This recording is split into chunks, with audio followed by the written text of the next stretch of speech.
నమస్తే, welcome to our channel. నేను మెసేరి. జగన్మోహన్ రెడ్డి గారికి మోదీ మరొక జలకిచ్చారా? చంద్రబాబు నాయుడు గారికి భద్రత ఇంకా పెంచారా?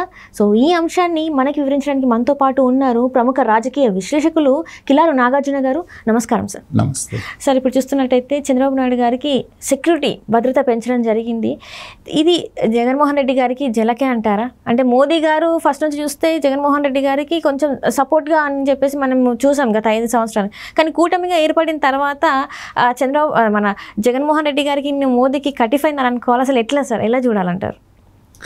అంటే దీనికి బీజం అనేటువంటిది ఎప్పుడైతే వాళ్ళు పొత్తు పెట్టుకున్నారో చంద్రబాబు నాయుడు గారితో అప్పుడే కొంత గ్యాప్ అనేటువంటిది రావడం జరిగింది. సరే, ఇప్పుడు జగన్మోహన్ రెడ్డి గారితో కటీఫా లేకపోతే జగన్మోహన్ రెడ్డి గారిని పక్కన పెట్టి చంద్రబాబు నాయుడు గారిని పైకెత్తున్నారనే దానికంటే కూడా ఇప్పుడు సెక్యూరిటీ పెంచినటువంటి విషయం కనుక తీసుకుంటే మనకు గుర్తున్నంత వరకు ఒక 6 నెలల నుంచి 8 నెలల ముందు కూడా ఇలాగే వచ్చి అప్పుడు ఎవరు అడక్కముందే చంద్రబాబు నాయుడు గారికి సెక్యూరిటీ పెంచడం జరిగింది. విచిత్రమైన విషయం ఏంటంటే ఆదిత్యనాథ్ తర్వాత రాజ్నాథ్ సింగ్ లాంటి వాళ్ళకే సెక్యూరిటీ తగ్గిస్తున్నటువంటి తరుణంలో చంద్రబాబు నాయుడు గారికి విపరీతంగా సెక్యూరిటీ పెంచడం అనేటువంటిది జనానికి ఆశ్చర్యానికి గురి చేస్తుంది జనాన్ని. అయితే దీనికి నేను అనుకుంటాం 2 కారణాలు ఉన్నాయి.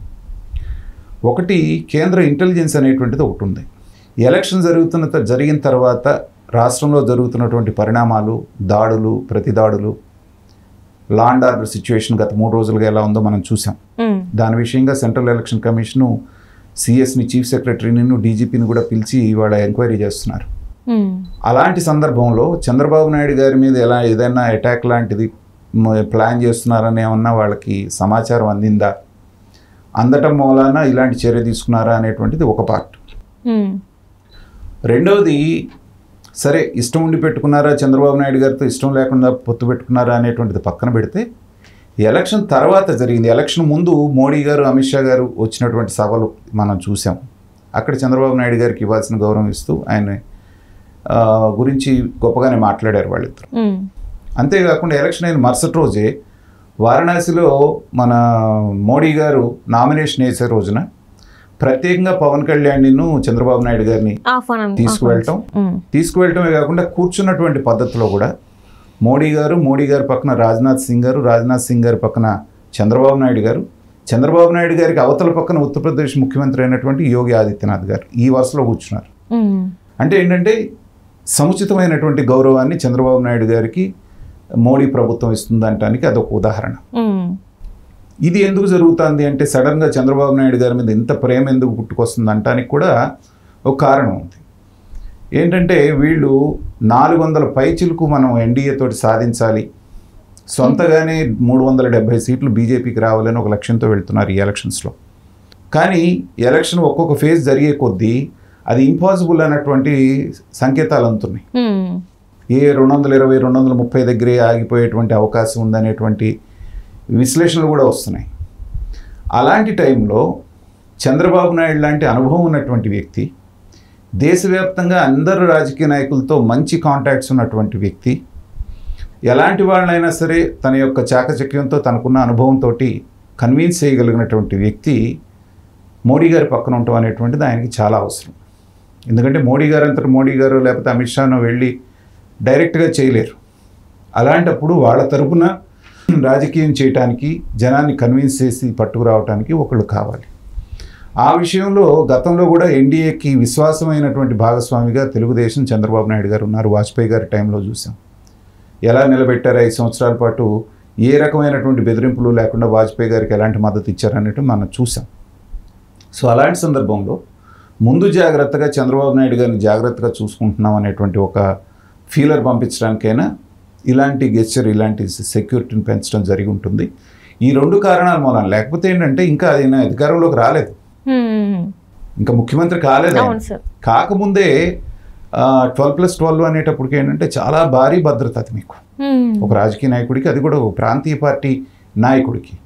మరి అది ఎందుకు జరిగింది అనేటువంటిది రాబోయే రోజుల్లో మరి ఏమన్నా డీటెయిల్స్ బయటకు వస్తాయి అనేటువంటిది. ఎందుకంటే నిన్న అధికారి వచ్చి ఇన్స్పెక్ట్ చేయటం, వెంటనే మరుసటి రోజే భద్రత పెంచడం అంటే ఏంటంటే తప్పనిసరిగా ఏదో ఒక ముఖ్యమైనటువంటి టిప్ వాళ్ళకి అందటం, లేకపోతే సెంట్రల్ గవర్నమెంట్లో ఇందాక నేను అన్నట్టుగా పెద్దలు భావించడమో జరిగి ఉండాలి.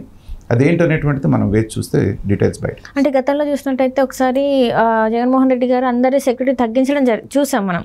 మళ్ళీ ఇప్పుడు కేంద్ర ప్రభుత్వం సెక్యూరిటీ పెంచుతుందంటే అంటే జగన్మోహన్ రెడ్డి గారిని పక్కన పెట్టేశారు. ఇంకా ఈసారి జగన్మోహన్ రెడ్డి గారి ప్రభుత్వం రాదు, ఎందుకంటే జగన్మోహన్ రెడ్డి గారు చెప్తున్నారు ఖచ్చితంగా మనం ఈసారి గెలుస్తామని చెప్పేసి. కానీ ఇక్కడ చూస్తేనేమో అన్ని రకాలుగా కూడా కూటమికి ప్రజలు చెప్పడమే కావచ్చు, ఇలాంటివన్నీ పరిణామాలను చూస్తే ఈసారి ఖచ్చితంగా మరి కూటమి గెలిచే అవకాశం ఉందన్నట్టు కూడా మనకి అనిపిస్తుంది. రాజకీయాల్లోనమ్మా పక్కన పెట్టడం అనేటువంటిది ఏమి ఉండదమ్మా.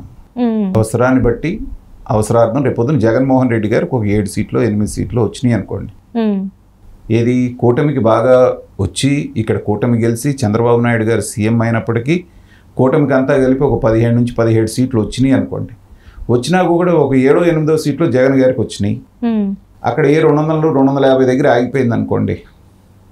ఆగిపోయినప్పుడు మరి జగన్మోహన్ రెడ్డి గారిని కూడా చేర్చుకోవడానికి ప్రయత్నం జరుగుతుంది కదా. అందుకనే ఎక్కువ విమర్శించకుండా లాస్ట్ సభల్లో మాత్రం ఏదో 2-3 గట్టిగా మాట్లాడారే కానీ జగన్మోహన్ రెడ్డి గారి మీద అంత పరుషంగా పేరెత్తి కూడా మాట్లాడలేదు వాళ్ళు. అది కూడా గమనించాలి మనం. ఎందుకంటే బీజేపీ లాంటి పార్టీ అన్ని ఆప్షన్స్ ఓపెన్ చేసి పెట్టుకుంటుంది. తర్వాత జగన్మోహన్ రెడ్డి గారి పరిస్థితి, ఆయన కేసుల దృష్ట్యా ఏంటంటే చచ్చినట్టుగా ఆయన వాడికి మద్దతు ఇవ్వాల్సిందే, వేరే ఆప్షన్ లేదు.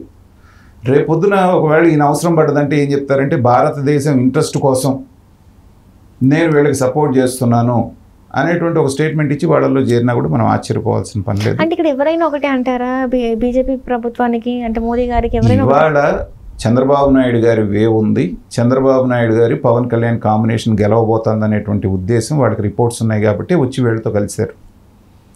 అదే జగన్మోహన్ రెడ్డి గారు గెలుస్తారు అని ఇంటెలిజెన్స్ రిపోర్ట్స్ ఉంటే కూటమితో వాళ్ళు ఎందుకు గెలుస్తారు? Simple logic.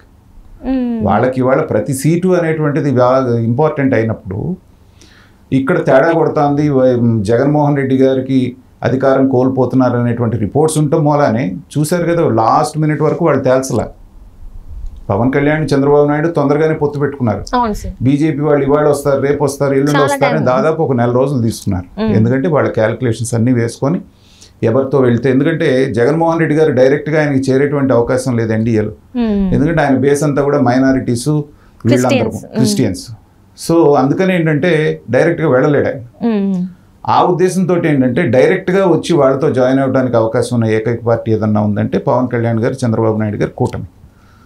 తర్వాత వాళ్ళు గెలిచేటట్టుగా ఉన్నారనేటువంటి రిపోర్ట్స్ కూడా ఉండటం మూలాన ఏంటంటే వాళ్ళు వచ్చి పొత్తు పెట్టుకున్నారు. అంత మాత్రాన జగన్మోహన్ రెడ్డి గారిని శత్రువుని చేసుకుంటారనో, లేకపోతే రేపు ఎలక్షన్ గెలిచినంత మాత్రాన్ని తీసుకెళ్లి వెంటనే లోపలేసేస్తారనో, ఇవన్నీ కనుక మనం అనుకుంటే మనం అమాయకులు. ఎందుకంటే పార్టీ పరమైన లాభం కోసమే అంటారా సార్? రాష్ట్రానికి మరి మేలు జరిగే అవకాశం లేదంటారా? ఇది కూడా పార్టీ పరంగా వాళ్ళ పార్టీ కోసమే అంటారా? ఖచ్చితంగా ముందు రాజకీయం, తర్వాతే రాష్ట్ర ప్రయోజనం, రాష్ట్రంలో వచ్చేటువంటి బెనిఫిట్స్. అయితే ఏంటంటే ఇద్దరికి కూడా గతానుభవాలు ఉన్నాయి కాబట్టి చంద్రబాబు నాయుడు గారికి, మోడీ గారికి ఈసారి ఈ సంకీర్ణ ప్రభుత్వం అనేది ఏదైతే వస్తుందో రేపొద్దున వస్తే వాళ్ళలో ఇక గతంలో లాగా గొడవ పట్టం కానీ లేకపోతే బయటికి రావటాలనేవి ఉండకపోవచ్చు. ఎందుకంటే ఇద్దరు దెబ్బతిన్నారు కాబట్టి. మోడీ గారు ఏంటంటే ప్రతిదీ మోడీ షా గారు చాలా క్యాలిక్యులేటెడ్గా వెళ్తారు కాబట్టి చంద్రబాబు నాయుడు గారిని దగ్గరికి తీసుకున్నారంటే జగన్మోహన్ రెడ్డిని దూరం చేసినట్టు కాదు అనేది నా అభిప్రాయం.